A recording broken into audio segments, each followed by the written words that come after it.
Deze is hartstikke awesome Jeff.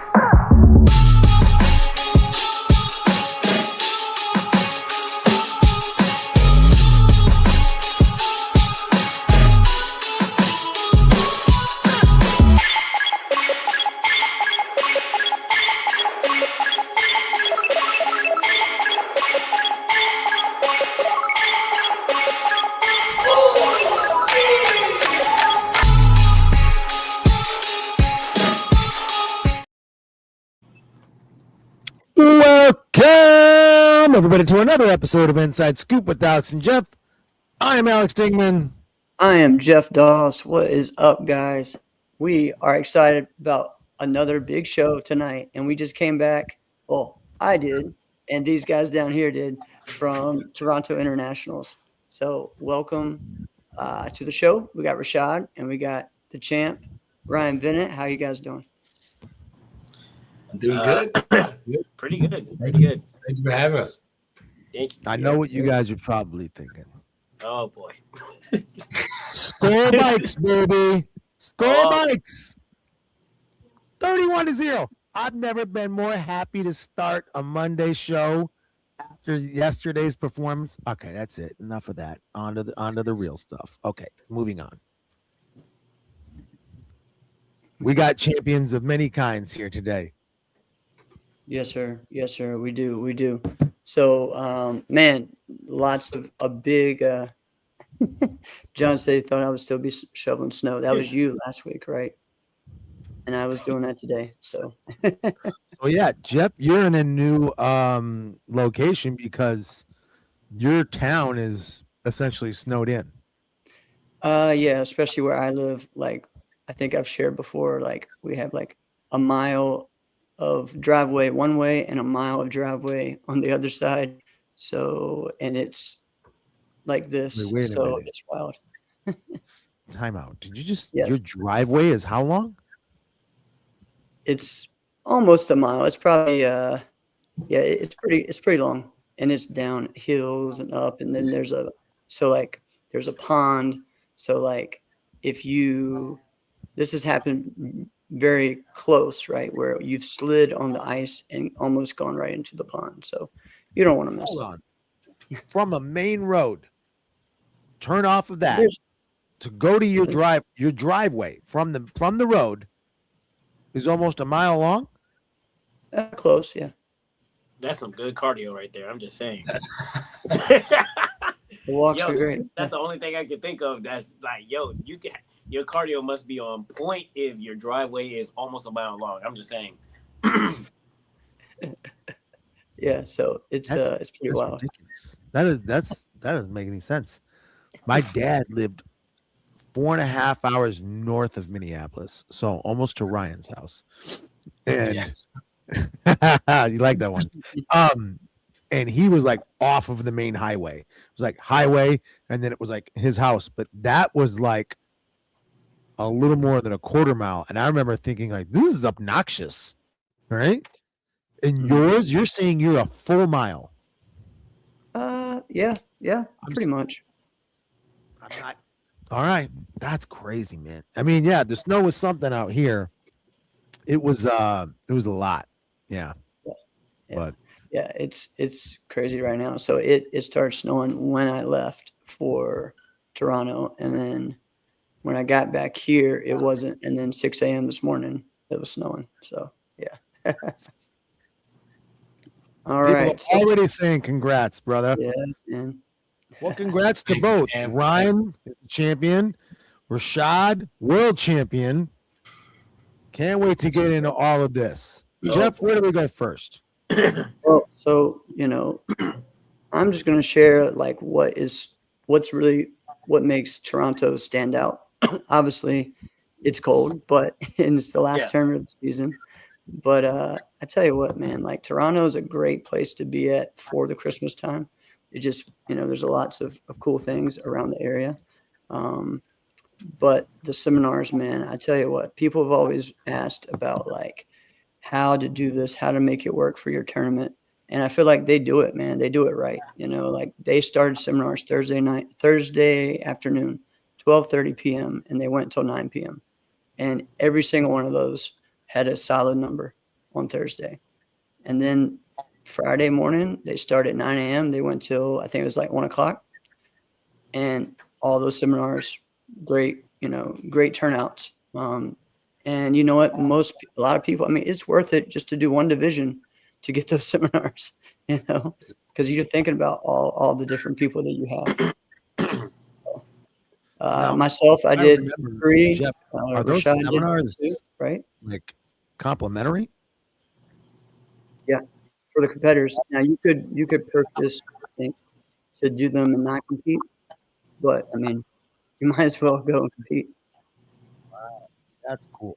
Now, see, not every tournament can just do that and pull that off because then you copycat someone else. But what are we talking about? That happens in this sport all the time, right? Correct. But I mean, when you're wanting to make your event a big experience, right? You have to make it different. There has to be something different about what you do. Not everybody can just go, hey, we're just going to expect people are going to be here for 5 days like the U.S. Open, right? It's not going to happen, right?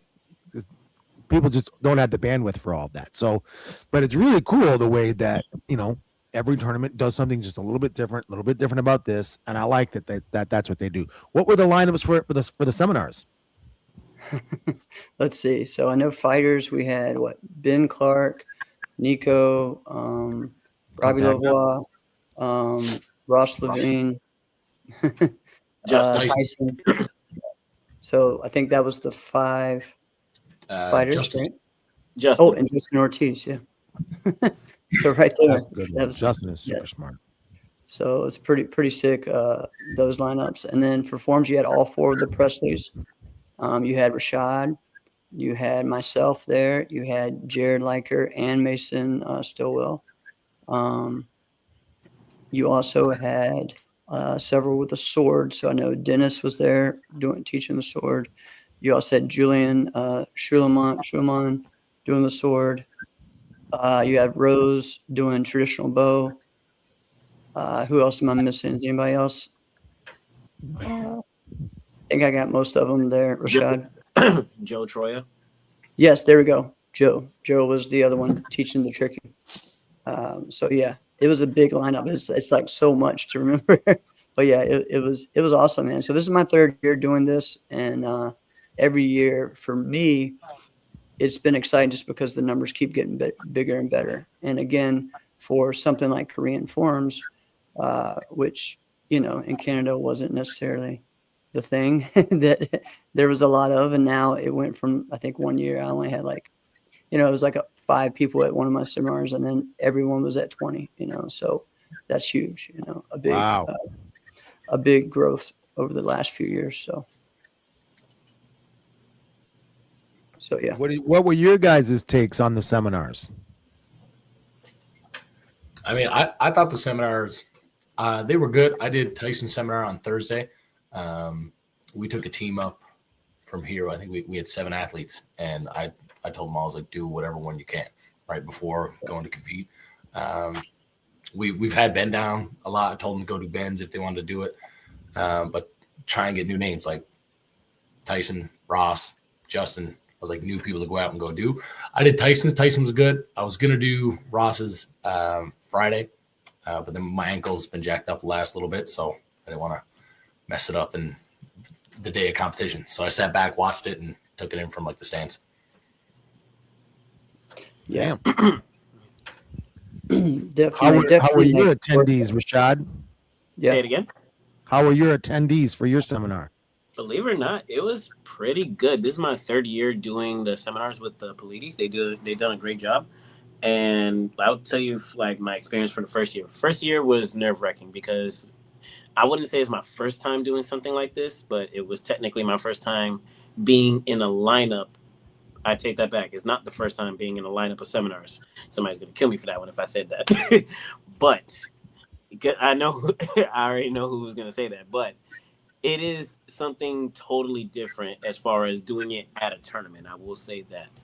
So the first time was nerve-wracking. The second time, it got a little bit easier. The third time was, I don't want to say a piece of cake, but I automatically knew what to show. Obviously, not something that I've shown in the past 2 years that I've done it at this tournament.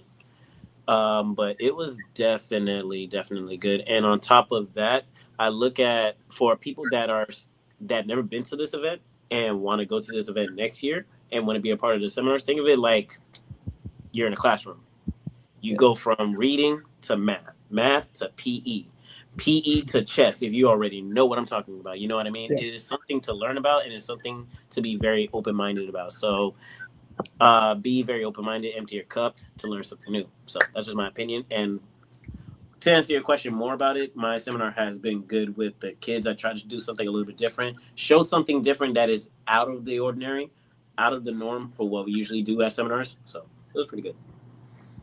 Yeah, definitely a lot of fun. So, I mean, kudos to those guys for doing what they do, because I think that makes really their event different. And also, they get a lot of the local competitors, from the Canadian area that we do not see at a lot of the NASCAR tournaments. So the other thing that happens at Toronto is seeing different people in the limelight, in the night show, making the stage, winning the grands, getting their first taste of what NASCAR is, and then, being like, okay, well, I'm going to go to AKA now. I'm going to go to that next. I'm going to go to Rhode Island now.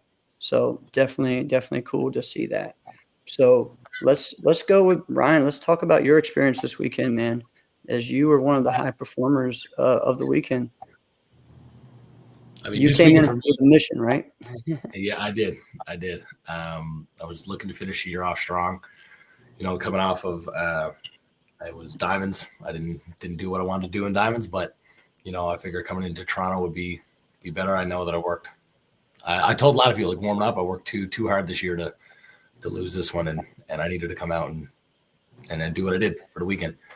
It was definitely good. Like the what was the good match? I think my best fight, like close fight, was definitely the night show for the heavyweight with Dante. Dante gave me the best match of the weekend. Yeah. I fought Dante a couple times, but it's always a good fight with Dante. I was up. I think it was up by like 6, and Dante came back, brought it within 1, and I was like, okay, I can't lose this right now. I can't bring it back. So he gave me a good fight, but it was definitely a good weekend. What I wanted to do. Well, you definitely improved your game.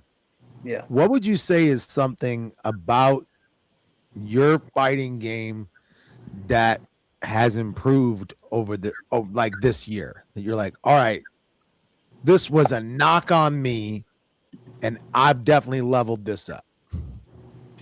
I think definitely what I've improved is my spacing, because as you guys know, I'm from an island, Newfoundland, and there's nobody my own height, size to spar. But there's not many people your height and size in general. Right? You live here in Chicago. True. I got Jacob Roach. He's up in Quebec, but I don't know. He's in Montreal. Yeah, but I think one of the things that helped me the most this year was summertime. I went away for a month. I moved down. I stayed with Bailey for like 3 weeks, and then I moved on to Ottawa with Ben for a week. Ben Clark. So I went to U.S. Open, I did Vice, Cat, and Canadian, and just training with everybody in Florida, and then going down training with Ben then for a week was definitely one of the things that helped me the most, because I think the biggest part of it was seeing that level of training. Like, I was getting lit up by 16-year-olds in Florida, and I was like, this doesn't happen back home, right? So just being in that atmosphere of it definitely helped me the most to improve and just want to get better at it. It is weird when you go into a new space and you're like, what? Why do you guys do it like da? And why am I having such a tough time with this? Right. But when you take moments like that, and it's the same for forms too, right? Like, if you just go and then like you go somewhere and just train for just a week straight and that's all you do, right? That stuff will make you throw up if you're not used to it. Right? It is. But that's really cool. You'll probably remember that experience for the rest of your life. Oh, I won't forget it. I like what you said about your spacing, that was the thing that's improved. I've actually kind of paid attention from afar, but I think your spacing is probably the right answer. But I think technique-wise, is your axe kick. Yeah.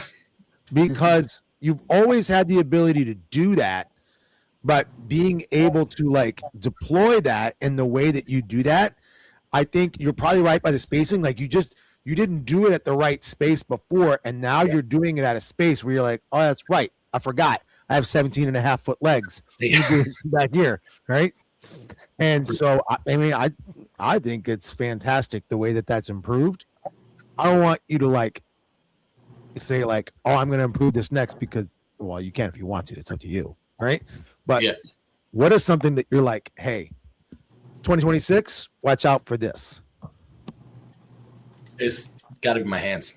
I know I got hands. I can blitz people, but my biggest thing is I go with the leg a lot. Obviously, like I'm tall. I'm I got long legs. I'm gonna pump leg at people, but being able to. Well, you're also a skilled kicker. It doesn't necessarily just mean that like you're tall. Yeah, you're tall. But Johnny Tension also has crazy long reach arms. So all right. I dig that. What is he? What were you gonna say, Alex? Your spinning hook kick reached 20 feet. That's pretty funny right there. That was a good kick. That was a good one. Yeah, that's true there, Dave. Trevor with the legs. Hey man, Trevor's one of them. One of the people I watch. There's three people I'd say I watch the most for kicking, and it's Trevor, Romer Brundle, and Tom Roberts. Three of those. Interesting. You led off with a question I was going to ask. Yeah. You mentioned Tom Roberts. Yeah. Of the three that you just named, Trevor, Roman, and Tom Roberts. Tom Roberts is the one that people might go, what? But I agree with you. Tell me why Tom Roberts. So there was one thing. Tom Roberts is sneaky freaking good, man. Yes, he is. So Tom, I don't do it as much now. I did it a couple years back, but Tom would always go to the corner, right? When he was like up, he'd sit in the corner, he'd go flat foot, and he'd just drive the leg after you. So it was WKC Worlds 2022. I was fighting in the 18 tournament open weight, and I did that the entire Worlds, like open weight division, because my coach Alex Foley, we were talking about it, and he was like, "Do what Tom does." I was like, "What are you talking about?" He goes, "Go to the corner, sit there, show him your heel, and then come in, just drive your leg." And I did that. I made it to stage, and I lost to Nico. But throughout the whole runoffs of it, I would go to the corner. People didn't. They would try and come forward. I would throw the leg. I either kick him in the head or kick him in the body. So that Tom, just watching how fast his leg is, I think that's my problem. Like I can kick good, but I got a heavy leg. Like these guys, right. I don't know how big their legs are, but I don't know if they're as big as mine. It's like it's heavy to get up and go after, but how fast they throw it is what I'm trying to work on as well. Tom is one of the best at conserving his energy. Yeah. Because if you didn't know who Tom Roberts was, you'd think he's just an out of shape, lazy fighter. Could you just watch, if you'd watch like a section, like a 20-second section of the match, you'd be like, who the frick is this bum? Right? Yeah. And then all of a sudden he does that and you're like, whoa, where the heck did this come from? And if you don't know, you will get hit by that. Right? Yeah. Tom Roberts is one of the only guys that when I fought him, he basically just made me not kick. So I'm like, I can't out kick you. Right? You're taller than me. Your leg's bigger than mine. Like you can do pretty much everything I can do. I can't kick with you. I have to completely change my game. Right? So yeah. I like that. The last couple of years with WKC, I've like seen Tom up there. So for my school, we've been doing WKC since 2017. I was coming up. I was average height at one point, believe it or not. So people didn't really know who I was, and Tom didn't know who I was. And then when I got a little bit taller, it was around 2019. About that. We're gonna go into that.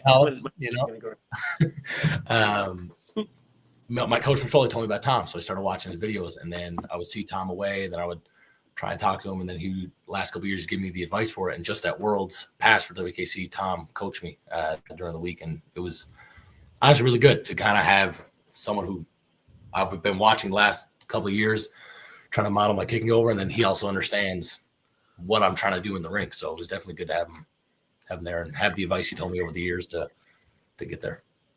It's cool. Well, man. and the three guys you named, Tom, Roman, and Trevor, they all kick very different, right? Mhm. They're all like, I said this a lot. I think Roman's like one of the best. Jason Borelli is the best that there has ever been, right? But Roman, it doesn't make not nobody else can do what Roman does. It just doesn't make any freaking sense.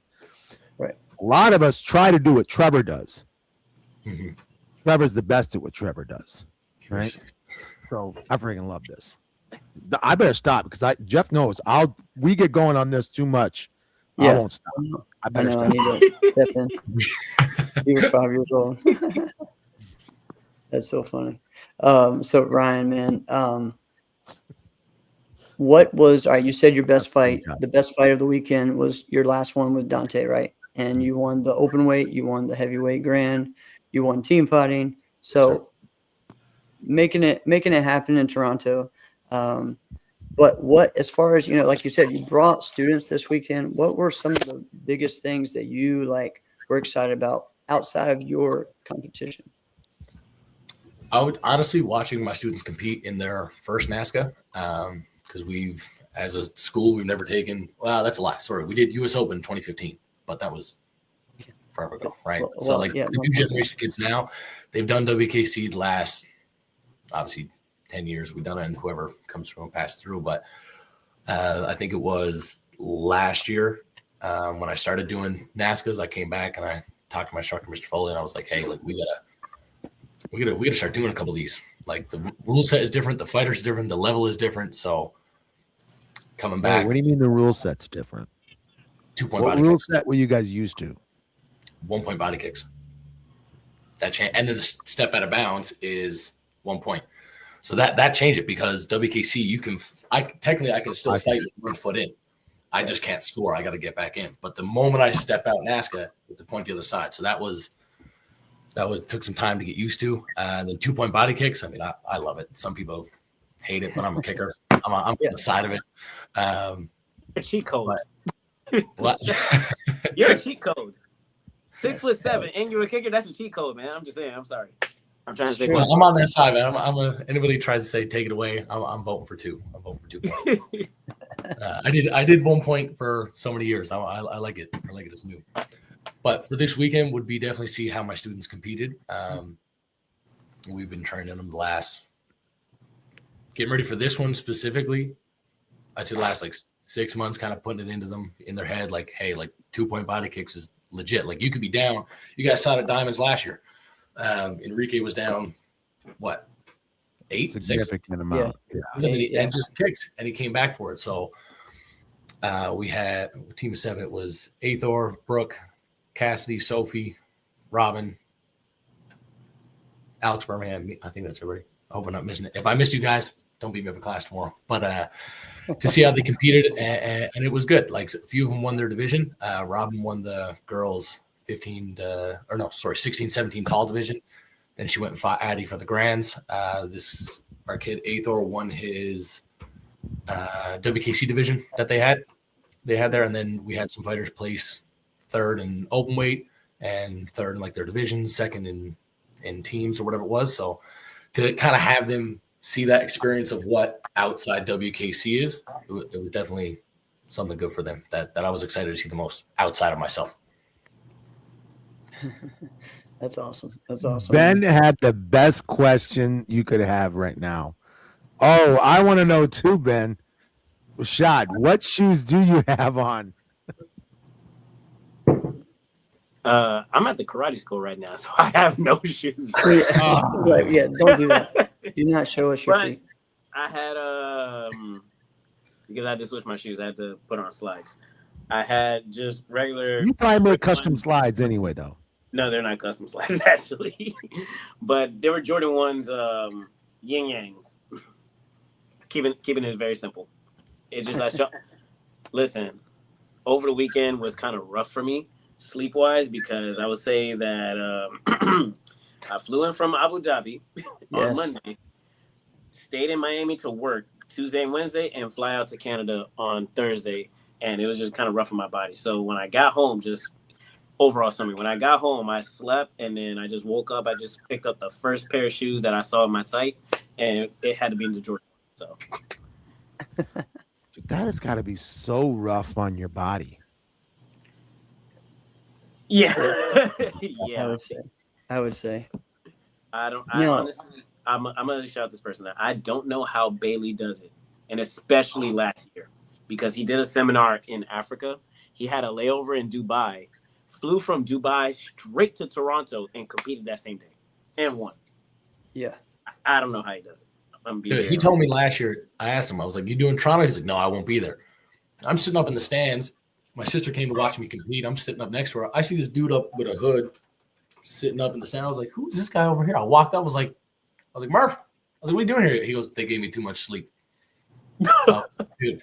I was like, go to bed, man. Comes out and just wins the thing. I was like, bro, this is too much. What I don't understand is we all have routines. When we're performing at our highest level, we have a routine that we have to do. All right. And our routine is specific for competition week. Right. Like, all right, Monday, I'm going to do X. Tuesday, I'm going to do Y. I might fly out on Thursday. That means whatever I was going to do Thursday or Friday has to be done before that point. What I don't get, because I've never been this type of competitor, Rashad, you just explained that you're doing this. Jeff, I know you do it, right? How do you plan for that when you know you're gone for 2-3 weeks at a time? Like, for me, I would just think like training is just gone. Like, how do you train?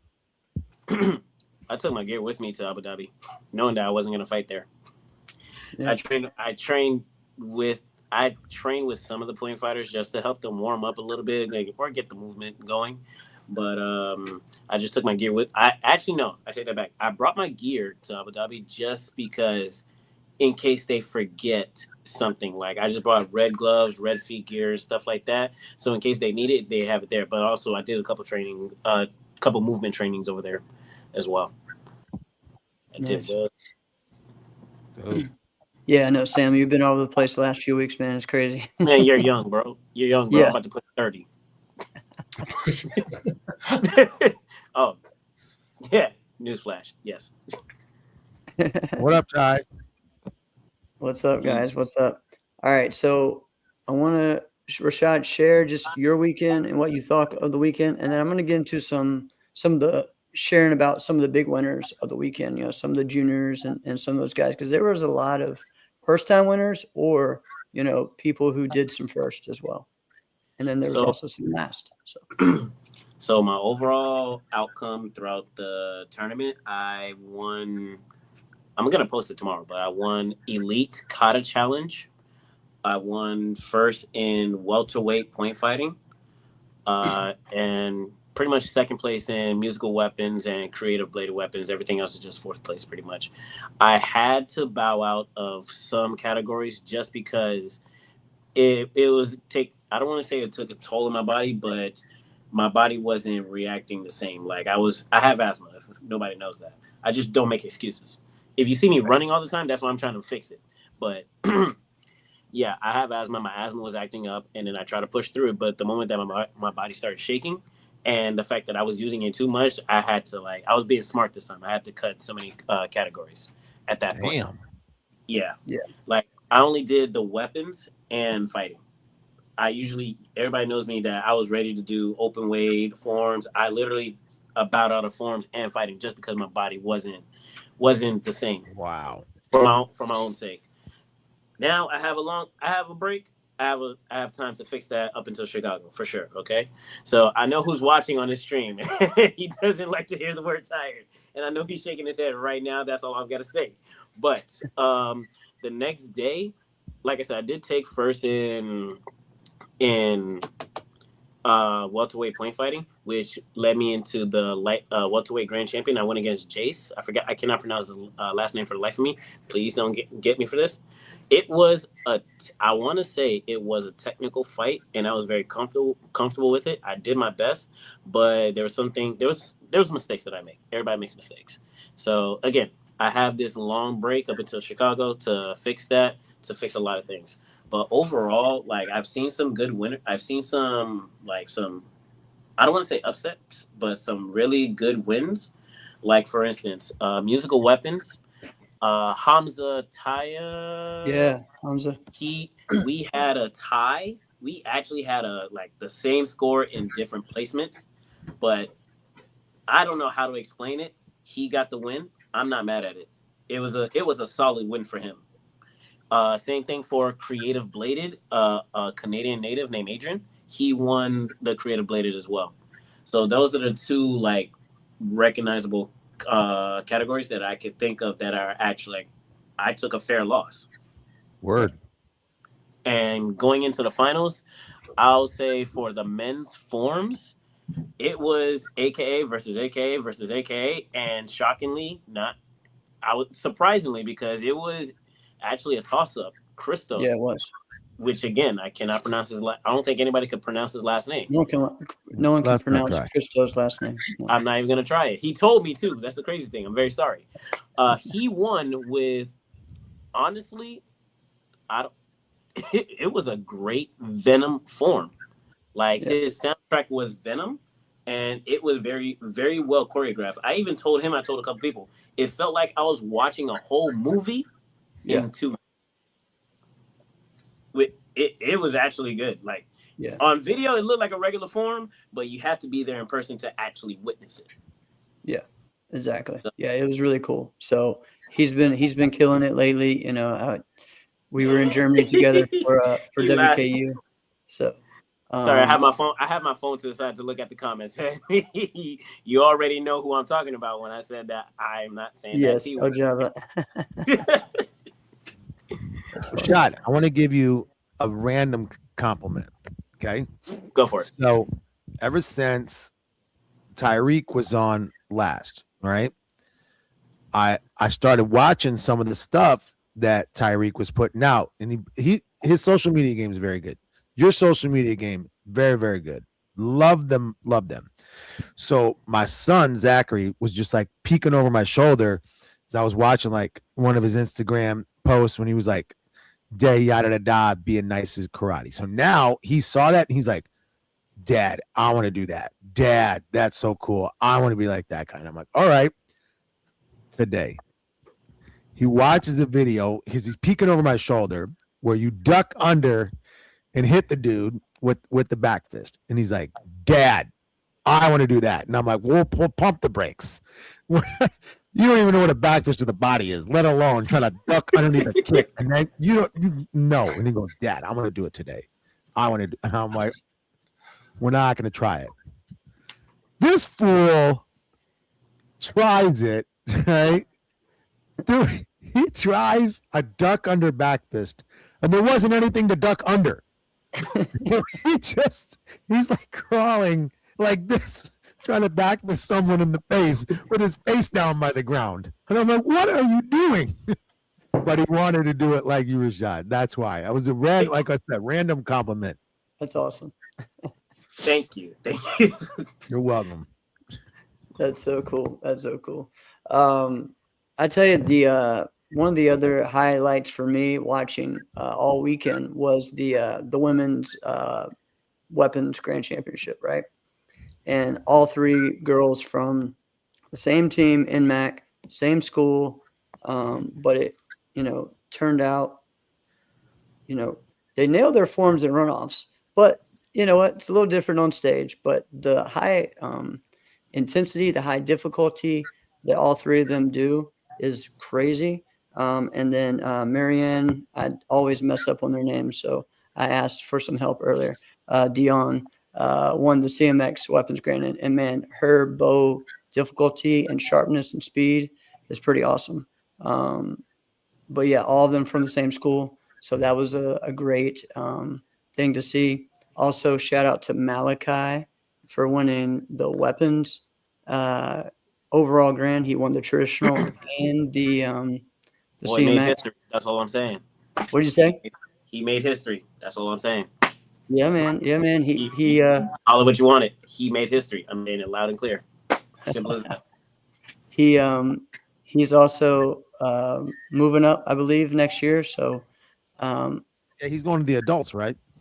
Malachi? No. He's going to 14 Oh. to 17, buddy. Who am I confusing? Don't know, but that is. Let's move on up. Yeah, Sorry, he- Malachi. We're moving up, bro. Moving up to adults. Who knows? That's awesome. Oh, his mom's like yelling at you right now. Like, no, he is not. My baby. All right. So that was a big one. Also, there was another first as well over the weekend. So we had talked about, I guess at Diamonds, Noah Thomas was the first Korean division winner to win a 14-17 grand championship or for the traditional. This time, one of my students, Peter Carrolls, won the 13 under traditional grand, but then he with OG, then he moved on to the overall and won the overall. So that's the first time that someone 17 and under has won an overall after winning the Korean division with a Korean form. So that was huge. And it's crazy. It was his second time winning the division ever all year. He's been trying to do it. He's just been persevering, had a rough go at WKC and came here and did it, man. So again, made history. And then again, while we're on the Korean track, so we know that Korean Challenge is going to be a NASCA division next year. So because of that, things are going to be changing. Finally. So yeah, I mean, we've been working our butts off to get this going, right? But the bittersweetness of it is that this is probably the last time that you will see a Korean Challenge final head-to-head on stage. So because of the way that, now it's just going to be a runoff spot.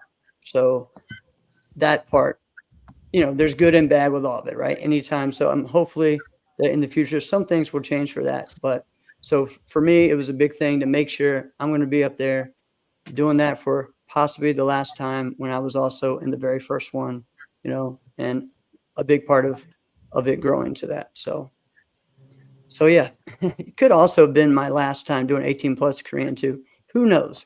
I haven't decided yet what my plans are this year. But yeah. Are you breaking news right now? Oh, just again, there's a 30 plus Korean next year. Maybe I'll do that and I can still do the Korean Challenge and be in the 18 plus grand and the 30 plus grand. That may be the smart bet to go for two types of money instead of one. Who knows, right? Yeah. But especially for Warrior Cup when you have a senior spot, right, Rashad? We're going to be battling for that. So, does it sound weird calling yourself a senior? You're not there yet. You still have till January. I mean, I call myself a senior for Waco, but calling myself a senior for NASCA, dang. I already accepted the fact that I'm certified UNC for the 18 plus CMX division. Okay. So it's going to be weird. And also like somebody else that is coming into the 30 plus forms division, Andrew Bobkus. Yeah. Yeah. They announced that today. I mean, I already knew. I already knew he was going to come. So, but they announced it today, and all I can think of is literally it's technically going to be another 18 plus division, but on the more experienced side, if that makes sense. And the thing is, man, is that everyone that is coming back or is going to be in it, everyone has their own style. I think that's something that's different when you get up to the 30s. In 40s and you're still doing what we do. Like we all have, we last this long for a reason because we have our own style, so it's a little different when you're in the 18. Everyone's trying to figure their style out, what that is, right? So my only thing is, can I do the 30 plus forms and weapons? I'll stay in the 30 plus forms and weapons for that tournament. Don't get it confused, and still fight in the 18 plus weighted divisions. No, you can't. Not at a single tournament. Now that's what they have said on the new rules. You can go from tournament to tournament, but so hold on, time out. So I'm sorry to cut you off. So no, this is good. Let's get into it. If I'm let's just say I reached down to 139, 30 years old, which there is some. Yeah. You're telling me I could do, and as a competitor that I am at 139. Or technically 63 kilos for some people that doesn't understand that. Yeah. I could do, they expect me to fight somebody that is what 30 pounds over me 170, right? and they call it a lightweight. Yep. Yeah, I know. That's I get it. That's Like, been my like, thing. okay, like in this day and age, I understand that forms they don't want us doing 30 plus forms, 18 plus forms, or whatever the heck, whatever. already accepted the fact. But have they ever thought of something like that? Well, obviously they haven't. They just want to make it to where they think the tournament will run faster this way. That's usually the answer is it will. Yes, Jeff, is it will run faster this way. And then the other consideration is how many people does that really affect? And if they don't feel like it affects that enough people, they're like, why? We're not going to change it then. Right. But if we're Well, that talking was about, my thing. I'm sorry, I mean, we're talking about Saturday. Yeah. We're talking about Saturday. We automatically compete at 8 a.m. and Yep. then the 18 plus competes at around, let's just say 11 or 12 p.m. fighting wise. Or later. It could be 2. Yeah, I know it doesn't clash. I know this, but and that's been my thing too. It's like, dude, I got in good shape. I'm back down to around the same thing, right at that 139, and 40 plus this year. It's even higher than 30 plus. I'm like, yeah, I'm good. I won't do that today. Like My prediction, I'd rather do 139 or the 18. But listen, after talking to Greg Ruth and Mike McCoy, I think some of these things that are like, guys, this doesn't make sense. We should be able to do that. I actually think some of those in the future might change. I just think they're slow moving. You know what I mean? Yeah. Which they seem very open to change. The reason I say that is because when I asked them the question of like, hey, do you ever think there's a possibility where someone could enter the middleweight division and then also fight in the light heavyweight and heavyweight? And they both said, yeah, we think that could be a possibility. I thought there was 0 chance that they would say that, right? When they said, yeah, we actually think that might happen soon. And I was like, what? All right. So if they'll say yes to that, then, which I think is fine, I actually think there's more of a reason to not let that happen than to let someone compete in 18 plus and 30 plus, right? So if they'll let that happen, I think eventually it'll be like, okay, why are we doing this? Come on now. Rashad competed at 9 o'clock. It's not clashing with anything for him to compete at 2 p.m. And especially especially if you use myself as an example, if I'm competing on Friday evening, and decide to do point fighting the next day in the afternoon, give my body more of a rest time for the next day. Yeah. What if we just night had show is still like 2.5 to 3 hours. Yep. But if we put something in there as a like a clause in your registration or in the rules, should just be in the rules. They're like, hey, you are eligible to sign up for multiple divisions, but the division will not hold up for you. If you're doing multiple form divisions, it's your responsibility to represent yourself at those divisions. The division will run on time. It's your responsibility to show up. Then just go. Then you're the one rolling the dice. Yeah. Right? Well, I mean, it's still. Okay. I mean, this year. Unfortunately, I have to say because it may happen to me. But I'll be okay with that. Yeah. Right. And then we go with that. Like, all right, I'm going to roll the dice. I'm going to give a shot. And we've done that. And I don't know about you, Jeff. It has to have happened to you multiple times. But I've had it happen to me where it's like, crap, I tried it, and they ran without me. But I rolled the dice. I've done the 40 plus, 30 plus, and 18 plus. But this year the rule was very weird. Where it was like, okay, you can do 18 plus Korean because it's not offered in your age group, right? And do 40 plus, but you have to choose a grand. So again, me, who again you're going to do senior grands at 8 a.m. I have to say I'm going to bow out of this hoping I win the 18 plus without actually winning it. That's like a. And if that for some reason doesn't happen, then it's like, well, dang, I just lost my grand. It's like one of those weird things. It makes no sense, right? So that at least is going to be over, But can I? Sorry, y'all got me on a good night. I slept good last night. My gosh, that only applies to double A competition versus you can actually do that in single A competition. The reason why I say that is because U.S. Open. And one of the things, if y'all heard my, if y'all saw one of my posts, like how many competitors, or I forgot how I said it, but like, has there been more than like 12 competitors in each weighted category in NASCAR? The reason why I say that is because it goes back to U.S. Open this past year, where, Ryan, how many competitors you had in your heavyweight division? I had 5 At US Open. At Five. U.S. Open. If I remember correctly, because I lost in the I lost against Enrique in my weighted category. There was only like 7. If not less than 10. The single A division had 12, and it was double A eliminations. Double elimination. Sorry Double about elimination. that. Yeah. So going back to what we were talking about is that we cannot do 30 plus. We cannot do 30 plus fighting and 18 plus fighting, but we can do 30 plus double A fighting, and we can do 18 plus single A fighting. You ever thought of it like that? Because after seeing that at U.S. Open, after judging that in U.S. Open, actually, that just put me in a thought process like, I can actually do this, get more fights, put more highlighted reels on my Instagram. Yeah, I do it sometimes. Don't judge me. And and boom, content right there. More fights, more fight game, more ways to train.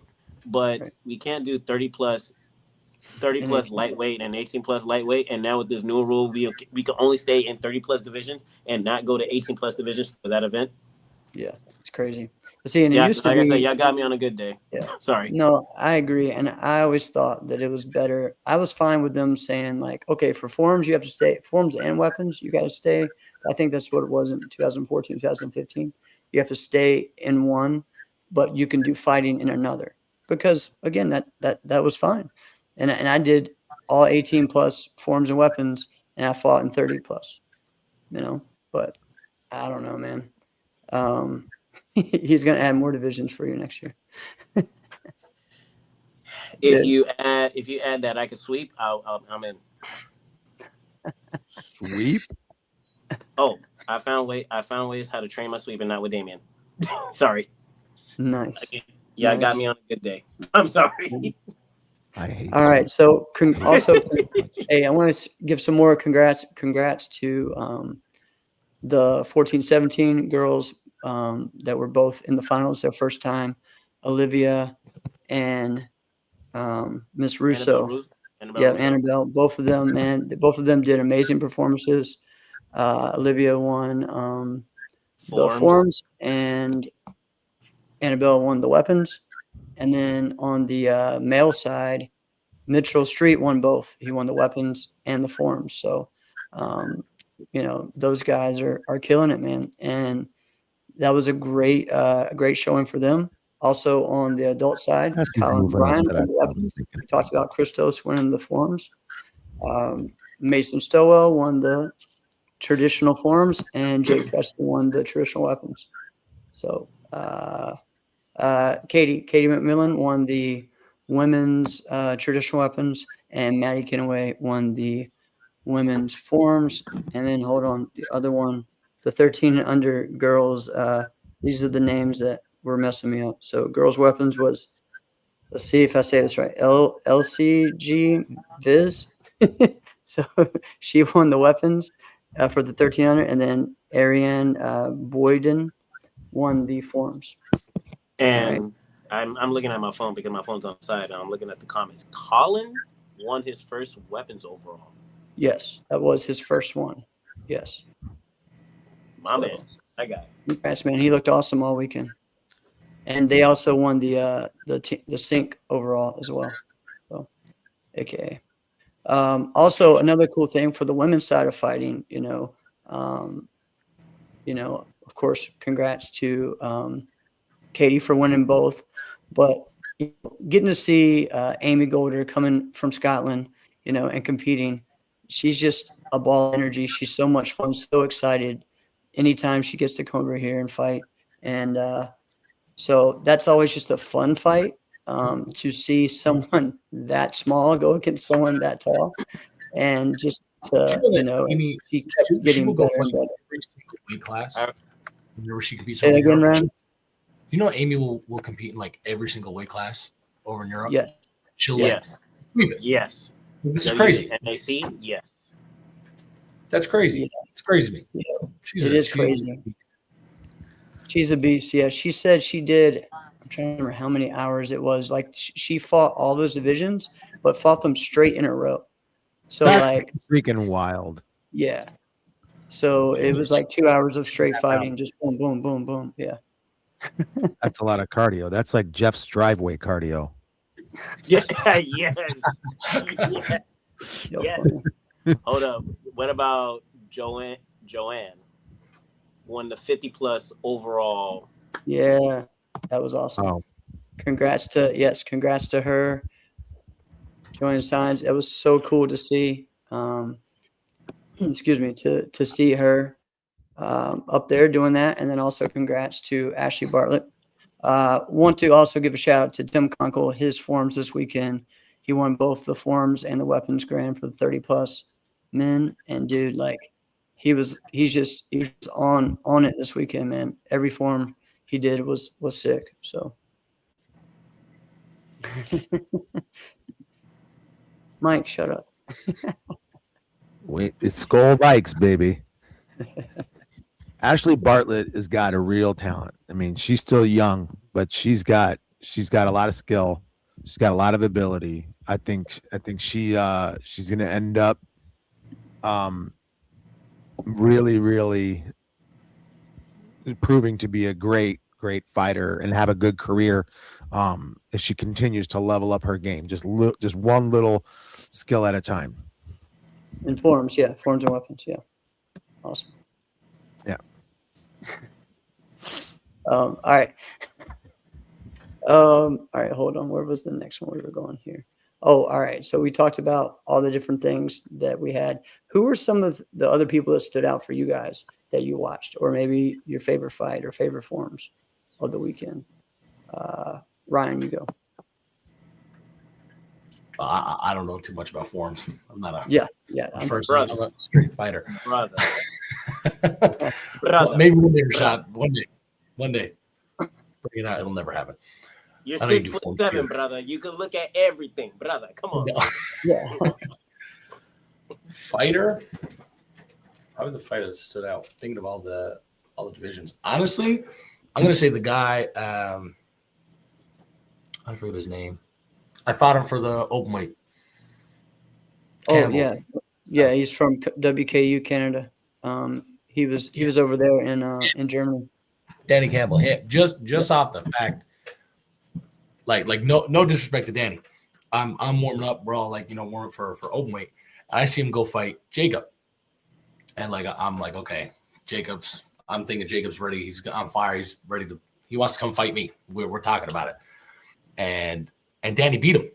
I remember I saw it. I turned around, I was warming up, come back, and Jacob's brother was like, "Yo, Jacob just lost him," and I was like, "Okay." I was like, "What?" All right. So he goes on. Danny goes to fight Nathan Parker, and Nathan Parker won the lightweight overall. Yeah. And then he beat Nathan. I was like, and I just fought this guy like 40 minutes ago in WKC in divisions, and then he went out and then beat two of them, and I was like, that's I didn't expect that at all, to be honest with you. So he stood out. He stood out for me, to be honest. Awesome. To go out and beat Jacob, I was like, wow. Yeah. Not from Ottawa. Yeah, the first time I saw him was a couple weeks ago at WKU. That was the first time I seen him. So yeah, congrats. It was cool. Cool to see that. How about you, Rashad? Fighting forms and weapons. So I agree, Drew. yeah, I'm looking at the comment. All right, so for fighting, I forgot who he lost to, but in open weight, but Jace. Mm-hmm. Just because, I've seen him fight a couple times in NASCA, because I know they finally crossed the border, started coming to more NASCA tournaments. But this is the one tournament where he was actually on when I was in the stands watching his fight during the open weights, and it was just very phenomenal. And another one who he just joined the adult division, actually, Elijah from New York. That's on K-Top. K-Talk, yeah. And when I say he just came in there with full fire, it was just like, whoa. I even told him. I even told it to him like, "Yo, if I was fighting you, we would have been scrapping right now." I like it. Ryan, you know, Yeah. I was watching that fight. I was watching that fight from the very beginning, and I'm like, he's hitting Ryan late. Yo. Yeah, I'm hard, like- man. And he's Yeah. taking the hits. I'm like, yo, he is straight dog. I think here's my thing about hitting late. I think if you follow up 1, 2, 3, I don't think that's late, unless it's like blatantly Okay. ref call break. That's fair. as You know what? did. That's fair. I That's think fair. the You're third right. fight is just a flow. But anything after 3, I think that's late. So like he would hit me, he'd go 1, 2, 3. He hit me hard, but I'm like, that's a follow through. It's not. Every time So I that's see you like- smile, when I see you smile after that hit, I was just like, oh, Yeah. what did you walk yourself into? But you know what? He held his own. I mean, He we all did. saw how the match ended up, but he held his own. Right. Like he's actually good. He's actually capable for it. So I give him that. For the forms, in Korean forms, I say Jeff, you went against her. Gabriella. Oh, Gabriella. Yeah, Gabriella. Yep. Yeah, she did pretty good as far as in her Korean division and on stage as well. What form Yeah, did she run? first time being on stage, so congrats. What form did she run? OG. Yeah, Wait, no, no, time no. out. She went against you doing OG. Yeah. That's she's got balls, right? I mean, no, but I mean, I just think about it. Like, Did we there's really no go one there? else I would think of doing OG other than you, Jeff. That's why I say that. You know what I'm saying? So Yeah, to I do understand. that against you, that's crazy, right? Yeah, let's move on. All right, for, whatever. for weapons, I mean, I've told you about Hamza. I told you about Adrian. There's two actually. They're Canadian natives, I believe. I don't know about the second one, but this one, his name is Nicolas or Nico. We call him Nico. He's from Quebec. He's another guy that does double bow. Yeah. And the amount of times I've seen his growth, the times that I've seen his growth from, like, let's just say the beginning of this year to now, I actually get to see or get to witness his full form, his full double bow form. And yeah, he took second place, but it was actually pretty cool. And the second person, I actually started recently following him like not too long ago. His name is Evan, I believe, from Amerikick. Yeah, dude, he had a big weekend. Yeah. Yeah. So I've watched his content, and my thing is like, okay, content is different from the actual competitor. He actually does the stuff in competition when he practices in the content or what he shows on content. It was actually pretty cool. Like, I've seen him practice. I've seen him with his form, and I believe this was his last year in the 17 and under or 16, 17 division. So it was pretty cool to see his form as well. So yeah. Yeah, I agree. He was killing it. I think he won all 3 of those 16, 17 weapons divisions. So that was huge, especially with all the, the high level competitors in there. So so he did that. I know Wasim won the forms, the CMX forms. So Yes. and his brother won the CMX forms for the 13 under. So that was pretty cool for both of them to be on stage together. I forgot he had a brother. I'm sorry. Yeah. I mean, Yeah, like, this is his first it's black just belt my- tournament. Like, I knew that was his brother. I saw his brother perform on stage. I just forgot that he had a brother. It Yeah. was like, Yeah, wow. his brother, I think this is his first time doing the black belt division. So he just Really? got picked up by CE and so he's going to be someone to watch. All right. And okay, yeah, I forgot. See, I didn't get to see any of this, but the WKF challenge, they had the flag forms divisions, and Maddie and Cameron Kloss won those. And I tell you, man, that was a good one. The other fun thing that we did, that I also was able to win, was the triple kata challenge. So what that is, think kind of like team fighting, but team forms. So we have Cobra Kai.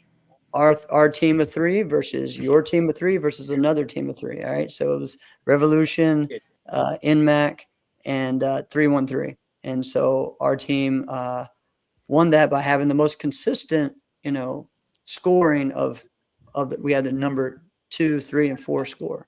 So it was myself, Amber Rutherford, and Noah Thomas that were on the team there.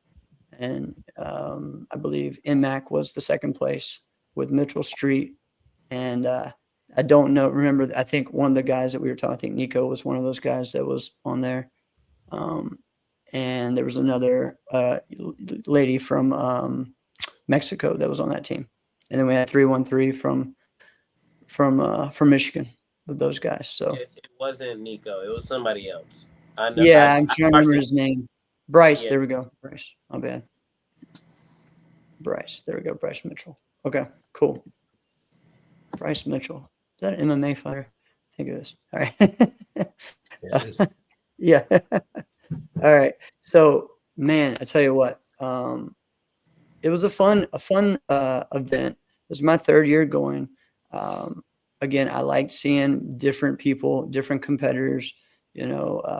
For us on the 30-plus side, this was a big event. As normally, and I think when Tim was on, normally your titles at the end of the year, they're already kind of figured out, right? But whoever won this grand, and each one was going to win the overall grand. So congrats to Tim for winning the weapons grand, because it was literally between all 4 of us that were in there. Whoever won would have gotten that title. So, and then for forums, Tim pulled it off to make it to where it was his own. Sam was not there, but I think he was in a tie with Sam. So, he killed that one. And there were some other people that had some titles. Like I know that Gavin Dollarheight flew up like that night, Friday. Wow. Did the one form Saturday to get his title, and then was done. So, yeah, kind of wild. Who else do we have here? I thought there was another comment on here, but man, and congrats you on the Elite Challenge. Going against Katie McMillan on that one. So, yeah, did one division. What did you say there, Rashad? Oh no, I said thank you. Oh, you're welcome. All right, let's see. So, Rashad, Ryan, what are your biggest goals for next year, and what's going to happen these next few months to get ready for that? Ryan, I'll let you go first. Me go first?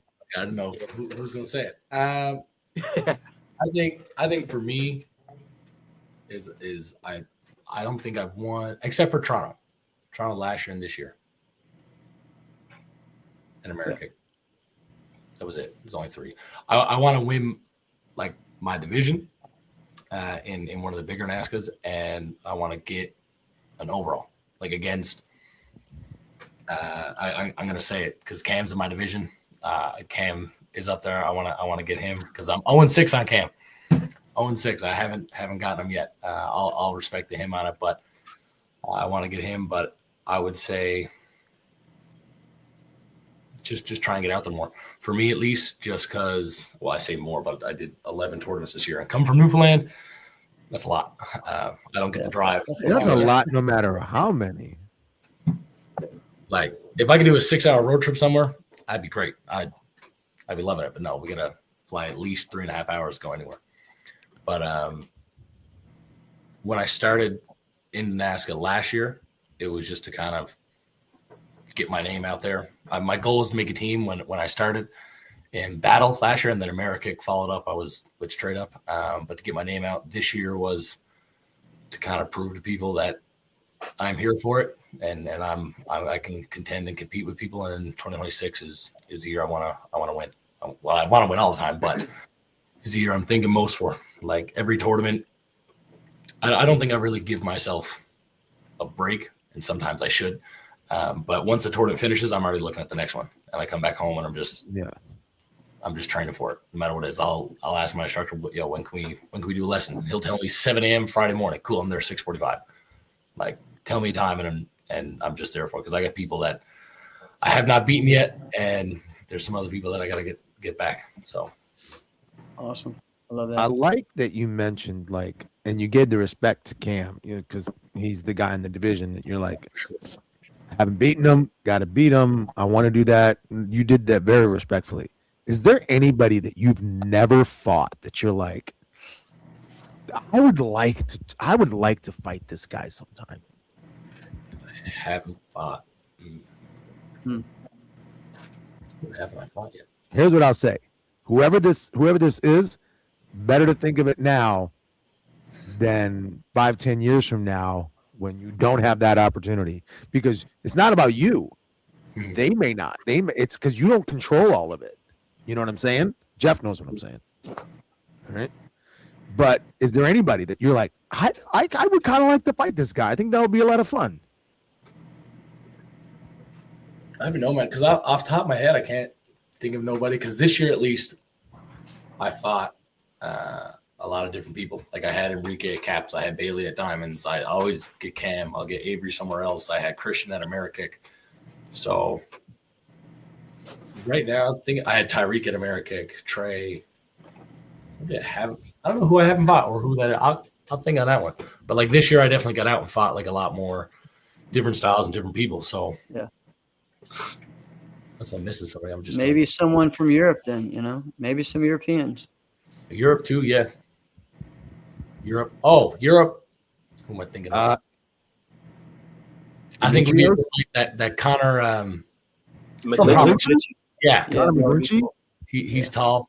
He's tall. He's a heavyweight. I would like that fight. I like that one. Seeing how he fights and just it's another tall body. Like I was told, talking to Devin Hopper and Tyreek over the weekend.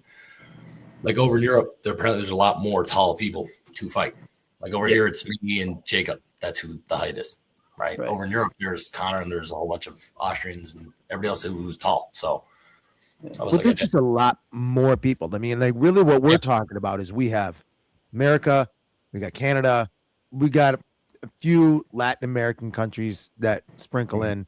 I still feel like we in the NASCA area, we have the best talent, we have the best competitors, right?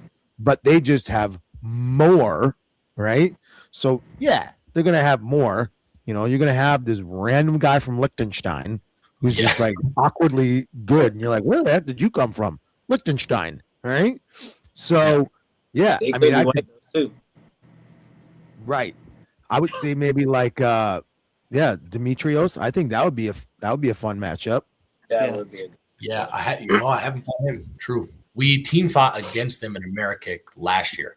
I fought Martin, and then Ben fought Demetrios. I didn't get to match up with him, but I think now that would be a good matchup.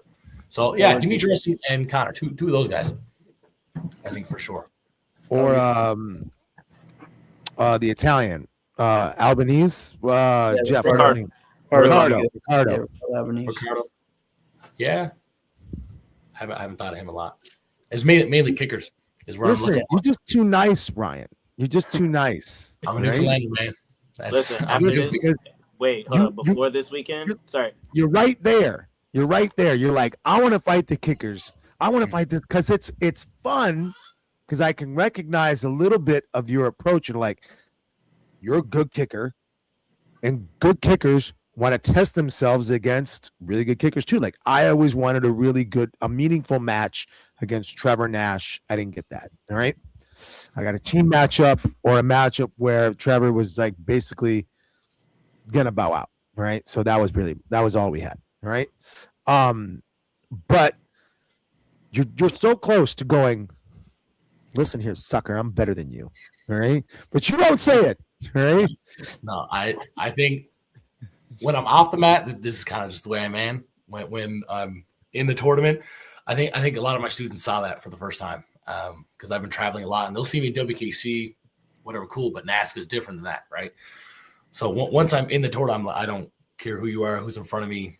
You'll see me walking back and forth, staring at the other person, and just I don't care. I'm gonna go through you. But once I'm off the mat, I'm like, I'm a nice guy. That's where I'm at. I'll say I'd like to fight people. That'd be a cool matchup. And then if I match up somebody in a tournament, then I'll tell you, hey, no, I'm going to beat you. That's what's going to happen. I love it. All right, Rashad, what were you going to say, bud? And the original question was, what's your goal and how you're gonna work for it over the next few months? Well, I'll start off with what I was gonna say about Ryan, because before, when I first met him like 3 years ago, 3 years ago, first of all, 6'7", at the time, 20 years old. I don't care. Yeah, no, crazy. I always called him the gentle giant. After this weekend, yeah, no, I ain't calling you that no more. I remember that. A battle, yeah? Huh? Was that a battle? That was after battle and ever since battle. It was, See, that's what I like about Ryan. You got a great memory. Yeah. All right. Battle Keep and going. ever since I'm I sorry. battle. remember Up those until, things. but it ends at this tournament. After seeing you fight this past tournament, yeah, he ain't that gentle anymore. But You were part of it. I remember that's one thing. At least second half of my year, after I came back from the month of competing, I remember you saying that. It was like, you just a gentle giant. I was like, okay, I'm a nice guy. I was like, but no, you were one of them. Then I was like, okay, I got to change this up. I got to switch it out. my bad, y'all. It was you and a few others. You and a few others, yeah. I'm getting older and I'm starting to care less a little bit, okay? But with some restrictions, all right? I'm still doing forms and weapons. Yes, I said it. Anyways, my goals for next year is going to be bouncing around between 30 plus at one tournament, 18 plus at another tournament. I know for the first one for sure, AK Warrior Cup, I will do 30 plus. I always tell myself this when I'm getting asked this question, to be better than what I was this past year. I mean, this year for me was the fact that I went from not only being on Team Diamond, but being a part of Team CBR in the United States and still representing Team Diamond outside the United States at WACO tournaments. It was the first time, if you didn't know, this was the first time I ever been on a team outside of Florida. Like Right. the teams that I've been on was DKS, Team Diamond with Damian Rodriguez, and being on CBR, it just felt, I'm not gonna lie, it felt weird. It felt like I had something to prove, but at the same time, like I felt comfortable. You know what I mean? It just felt weird. So it was a little bit rough because I was still dealing with the top competitors in the Forms and Weapons division, and especially that I was not a NASCA member, so I had no seed. There's some tournaments where actually, no. Toronto was the first tournament that I ever went first. But there were other tournaments. Yeah, but there were other tournaments like earlier this year, Chicago, Battle of Atlanta, U.S. Open, Diamond Nationals, where Musical Weapons had more than 24 competitors. And the rule is, if there's more than 24, you have to do 2 rounds. The top 10 rated competitors move on to the second round automatically. So I had to do the first round every single time. Yeah. And I always had a game plan for that. I always had a game plan to get myself out of the first round to make it in the second round. But regardless, pretty much, like I said, just to be better than what I was before, like this year, to be better for next year. And the way to train that, for me, is just conditioning, regular conditioning, regular cardio, get myself right before the training. I always have the techniques and everything. I just have to apply that and add that athleticism part of my training regimen.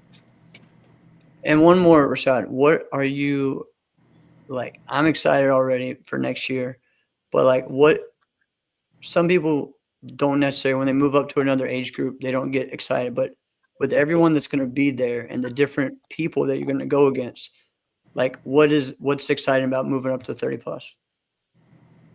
Dang, made it seem like I'm excited for 30 plus. I'm already saying that, dang, I'm going to be 30, okay? I know. When is your birthday?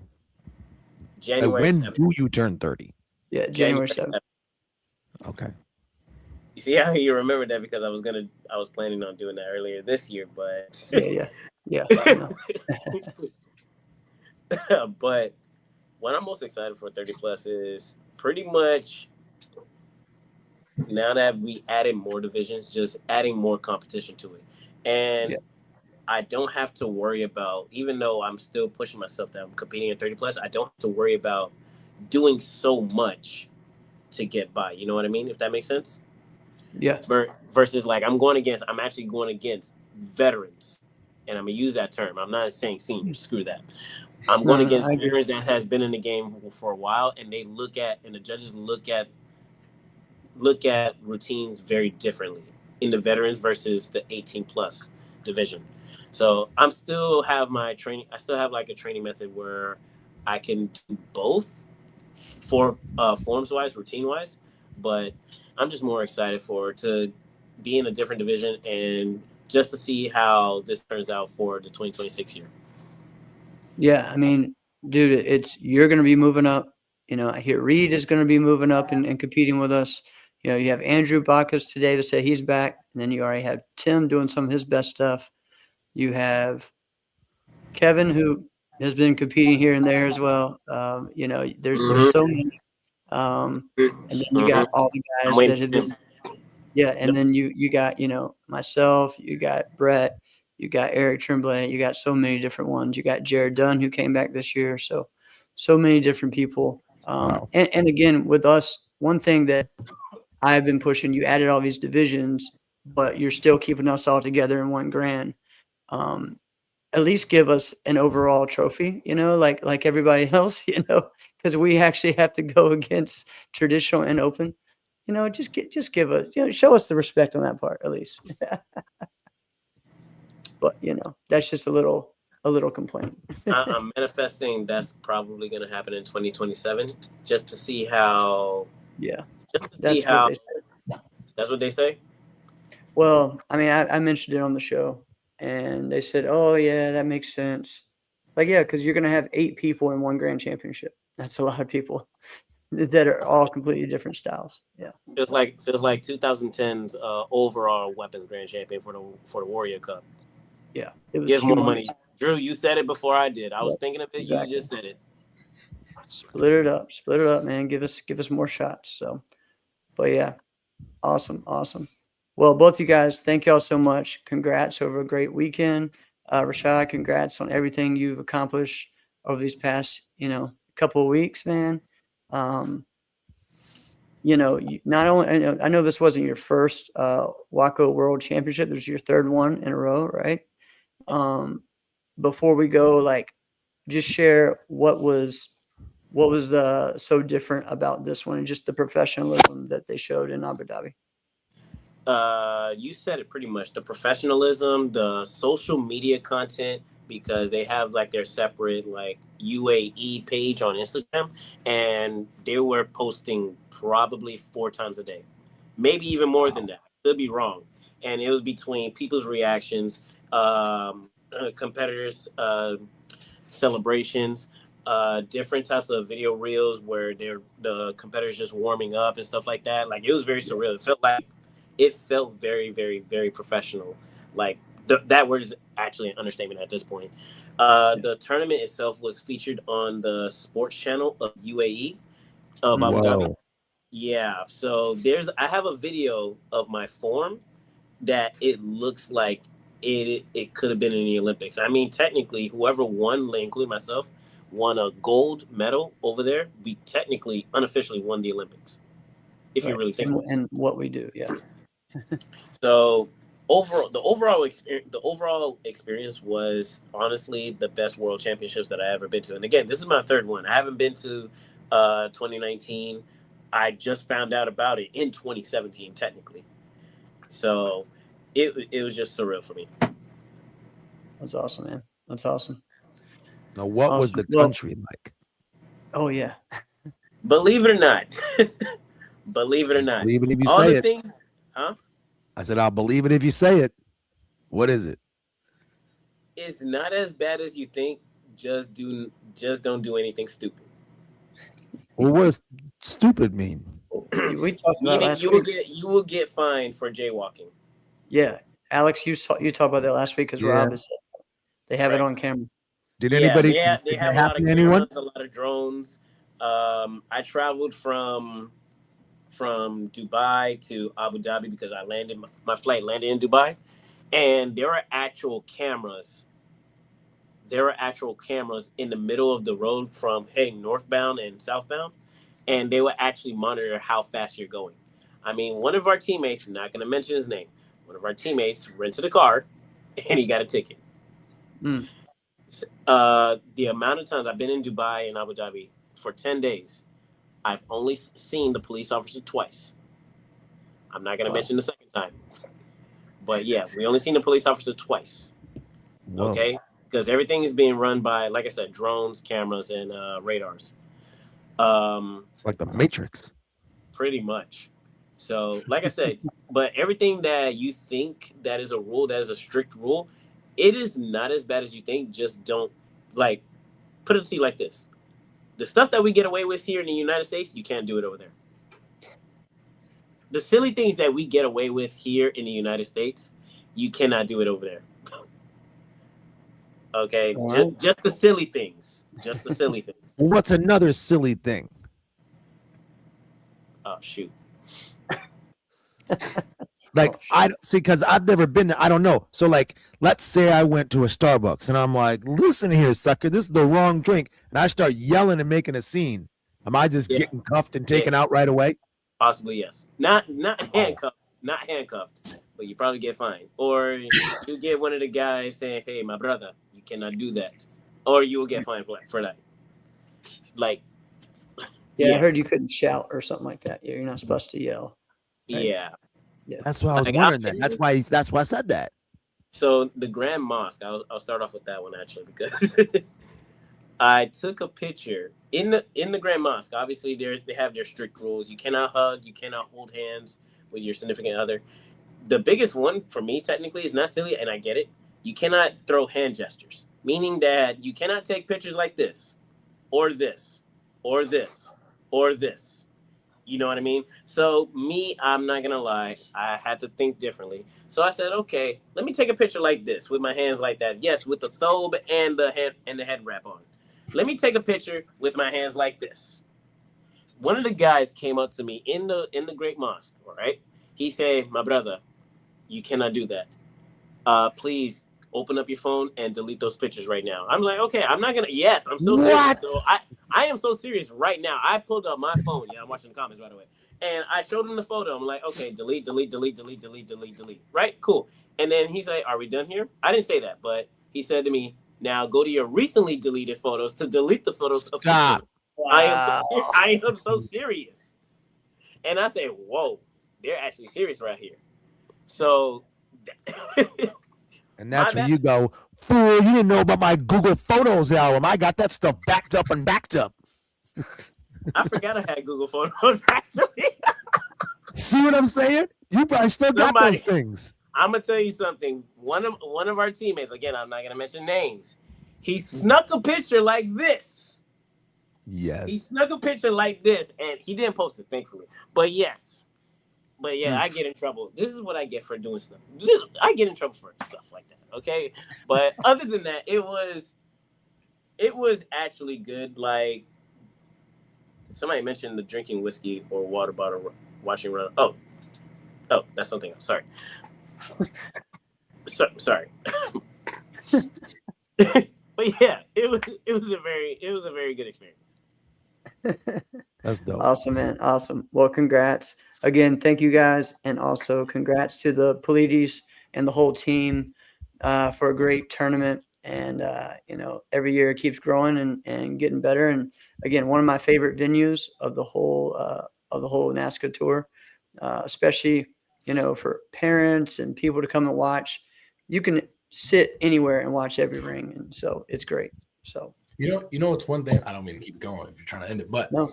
One thing I like about the Paramount, and like I even talked to some of the parents that we took up with some of our students, was where they're obviously have another place, but like where they only have the athletes down on that area and the parents have to stay up in the stands.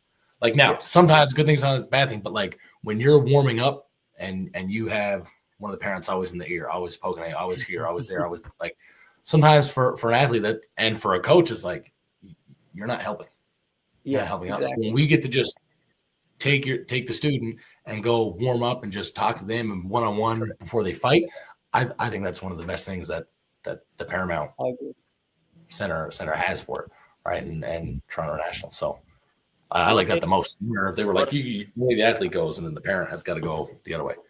hold on. Yep. Adding on to that, because they added something this year that honestly it felt like a Wacko tournament. The live times Yeah. tables on Yeah. the scoreboard on Yeah. Oh, the that's dope. on the Jumbotron. Like Yeah. it'll tell you which ring your division is going to start, and it'll tell you the time that it's going to start. So I thought that was pretty cool. That's so dope. Yeah, I hope tournaments here in the United States implement that more. I don't know how it'll work, but No, That's that was something. great. That that's was great. I told some people that that's actually a step in the right direction. Like Wow. if you don't know what ring and what division is going to start, there you go, Jumbotron. You know what I mean? That was huge. Yeah. That's freaking BKC had cool. that too. And it just looked professional too. Yes. It does. Congrats, man. Congrats. All right. Ready, Alex? I am. Oh, it's a Juventex feature. All right. Shout out Juventex. All right. Yep. This has been another episode of Inside Scoop with Alex and Jeff. I'm Alex Dingman. I'm Jeff Doss. Thank you guys so much for being on, and see you guys next week.